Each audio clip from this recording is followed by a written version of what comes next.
guys, look at here. I mean, we just got so much info on Cyberpunk 2077. From the preload size, to the cross saves from last gen to next gen, and to the delay in the DLCs for the game, and so much more. Let's start with the preload size. CD Projekt RED revealed you will be able to preload Cyberpunk 2077 2 days before the release date on December 8th, giving you guys enough time to download the 72 gigabytes required to play the game. Now, although the size is on the PS4, it should be identical to the Xbox and similar to the PC.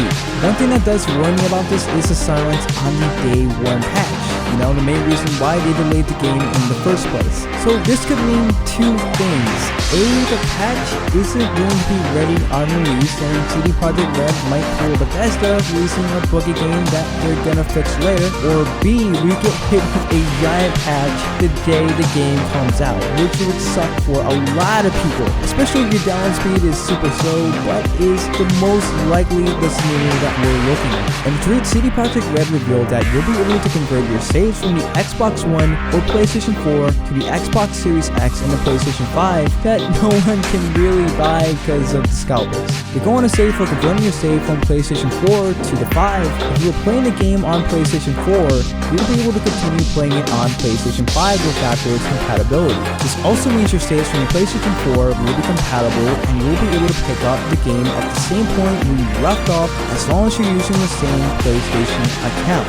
And there are 3 different options to do this. Cancel your PlayStation Plus account and upload your saves, or transfer your data via the LAN cable or wireless, or use compatible storage device to copy and transfer your saves to the same PSN account on the PlayStation 5. This is what they listed for the Xboxes. Smart Delivery allows you to continue playing the game on your Xbox Series X or S from where you left off on the Xbox One. Make sure you're connected to the internet so your save data is uploaded to the cloud, or connect both your Xbox One and Xbox Series X or S to the same network and use the system network transfer option. So that is how cross saves work. So you happen to pick up a next gen console down the road, you'll be able to keep your progress in Cyberpunk 2077. And let me know how many of you guys actually plan on doing this, let alone own one of the next gen consoles. I'm actually really curious about that. According to Gaming Bolt, Cyberpunk 2077 on the base PS4 and the Xbox One is surprisingly good for such a huge world, says CD Projekt RED.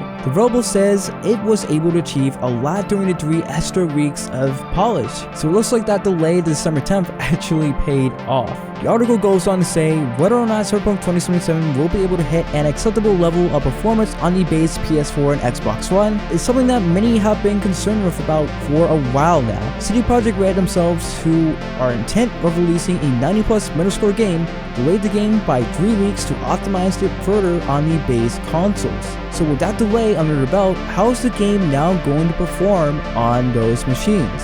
Which is a pretty good question because most of you guys do own the base Xbox One and the PlayStation 4. CD Projekt RED CEO Adam Kaninsky, I'm sure I'm saying that wrong, but hey, I tried, basically said during the quarterly investors call that 3-week delay really helped them in achieving a nice playable experience on the base PS4 and Xbox One. He goes on to say, I mean, PS5 is great and the PS4 is still very good. I mean, we had those extra 3 weeks and we achieved a lot within that stretch. So we believe the game is performing great on every platform. Of course, the only gameplay we've seen is on the Xbox Series X and the PS4 Pro, but Adam goes on to say, of course, a bit lower than on the Pros, but surprisingly good. I would say for such a huge world, Adam said, about Cyberpunk 2077's performance on base consoles. So a bit lower, but very good. That's the answer. So we've all seen the PlayStation 5 and the Xbox Series X gameplay, which admittedly, you know, it did look pretty good, but it definitely got downgraded compared to the PC version when you compared it to. But more importantly, it seems to be suffering from frame drops from time to time during intensive moments. Let me know in the comments if you're concerned by that. You know, post that down below. But I guess we won't know how the game performs until it officially comes out. Let's just hope for all those console boys out there, we'll be getting a solid 30 frames per second. We got 2 new images of the game. We got Evelyn smoking a cigar at a club with the text translating from Hungarian to English. We will assassinate Arasaka, which makes the action risky. We then get an image of Adam Smasher interacting with someone during a brain dance, and his dialogue translates to, "You look like a piece of meat." Yeah, definitely doesn't look like the guy that you want to screw with. The dialogue on the right hand side indicates that Evelyn is the one that gave us the job, and that we're looking for a phone and scanning security systems, most likely to help us infiltrate into one of the Arasaka's facility to complete an assassination. And it definitely isn't gonna be easy with Adam Smasher. I mean, man, dude. The man, if we can even call him one, is a walking tank.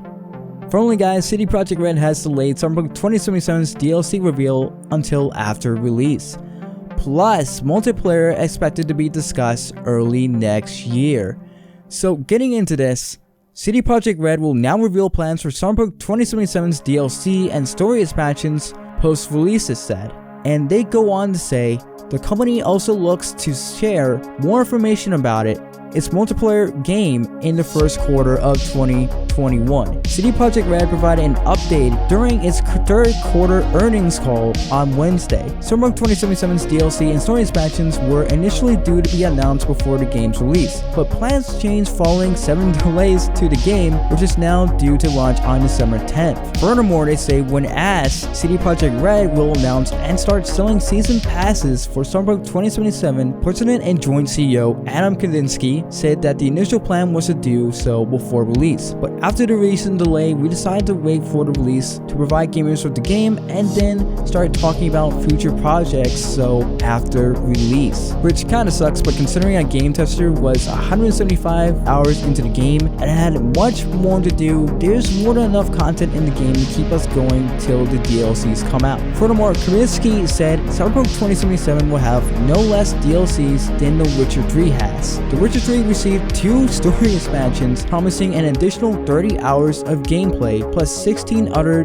pieces of DLCs following its release in May 2015. So it looks like Cyberpunk 2077 is going to be getting an extensive amount of content after launch. Furthermore, CD Projekt RED said in January that its Cyberpunk multiplayer wasn't likely to arrive before 2022. When asked on Wednesday during an earnings call if it was still coming in 2020, Wednesday said we have not announced any dates so far. So yeah, no real updates on the multiplayer. It really feels like that they backtracked on that statement they made back in 2020, but given how this year has been, I'm betting that along with the recent delays have really set things back for them. In fact, I wouldn't be too surprised if we didn't see multiplayer till 2023 or even 2024. But Kandinsky does expect to share more information about Cyberpunk multiplayer game and other new titles during the strategy update next year, either at a dedicated event or as part of the company's full-year financial results. So when that happens, I'll definitely be covering that. Finally, he goes on to say that Cyberpunk's multiplayer project is not Cyberpunk 2077 add-on, but its own AAA